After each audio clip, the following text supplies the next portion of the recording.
Life में एकदम घिसके मेहनत 2-3 साल करनी पड़ती है, घिसके करनी पड़ेगी एक बार। अभी कर लो 18 से 21 में, 21 से 24 में कर लेना, 24 से 27 में कर लेना, 27 से 30 में कर लेना। जो टॉप 1% ऑफ द वर्ल्ड होते हैं उनके पास क्या क्वालिटी होनी चाहिए अगर आप जीवन में सुपर सक्सेसफुल हो, और क्या क्वालिटी होती है जो लोग दुनिया में सुपर सक्सेसफुल है।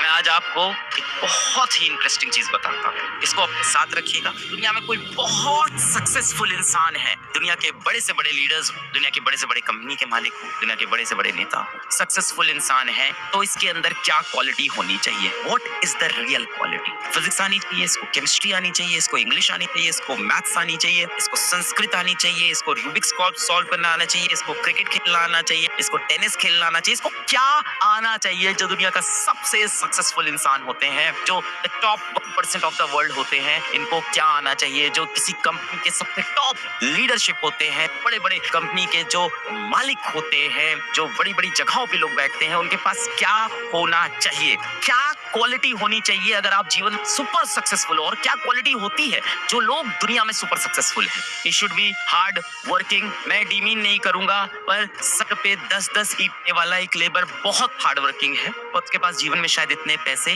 नहीं है, शायद वो एसी रूम के अंदर नहीं रहता, गर्मी में धूप में बाहर तपता है, तो हार्ड वर्किंग तो वो भी होता है। तो I don't think just hard working is the answer. किसी ने कहा डिसिप्लिन होना चाहिए, कि बहुत ही डिसिप्लिन हो वो इंसान और सारी चीजें डिसिप्लिन से करे। ठीक है, कुछ हद तक इसको मैं एक्सेप्ट कर लेता हूँ। किसी ने कहा कंसिस्टेंसी होनी चाहिए, कंसिस्टेंट हो, जो भी कर रहा हो रोज करता रहे, ये भी मैं कुछ हद तक मान लेता हूँ। There is one answer to this, that he or she should be very good in problem solving. He or she should be very good in problem solving. जीवन में आपको प्रॉब्लम सॉल्व करना आना चाहिए। हमें 9-10 में वो अल्फा बीटा गामा पढ़ाया, उसका जीवन में क्या यूज है? बेटा कोई यूज नहीं है उसका। मैं इतने सारे काम करता हूँ ऑफिस में, अल्फा बीटा गामा का कोई यूज नहीं है बेटा, एकदम सच्ची बात है। मैंने इतनी सारी फिजिक्स पढ़ी, ऑफ कोर्स अब मैं फिजिक्स का टीचर बन गया तो मेरे लिए यूजफुल है, पर मेरे बहुत से दोस्तों ने भी आईआईटी की प्रिपरेशन के लिए बहुत फिजिक्स पढ़ी थी, और आज वो जो काम कर रहे हैं उसमें उस फिजिक्स का कोई यूज नहीं है, कोई यूज नहीं है। उस कैनिजारो रिएक्शन का उनकी लाइफ में कोई यूज नहीं है, मैं बता देता हूँ आपको। हम इसलिए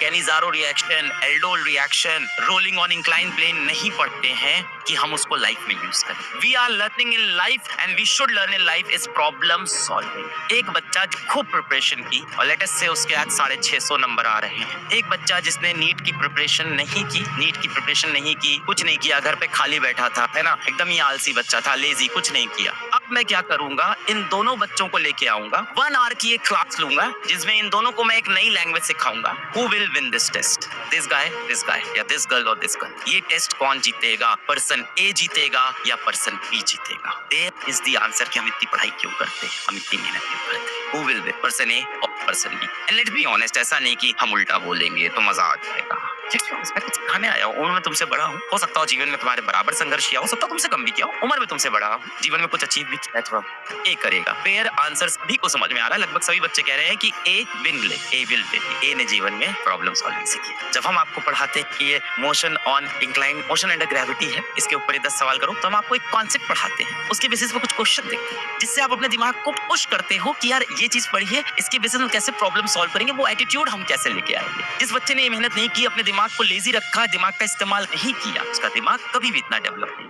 अपनी ब्रेन सेल्स तभी डेवलप होती हैं जब आप उनको यूज करो। यूज नहीं करो तो ब्रेन की सेल्स डेवलप नहीं होती। आप तो बायोलॉजी वाले बच्चे हो, तो जितना आप ब्रेन के साथ खेलोगे, जितना मेहनत करोगे, उतना ब्रेन डेवलप होगा। So all this we are doing to learn problem solving. मेरा आईआईटी नहीं निकला, किसी आईआईटी में मैं नहीं पहुंचा। आज कितने सारे बच्चे मेरी संस्था से, हमारी संस्था से आईआईटी पहुंचते। मैंने आईआईटी की जर्नी में क्या सीखा? लाइफ में कहीं ना कहीं किसी ना किसी समय पे जिंदगी में मेहनत तो करनी पड़ेगी एक बार।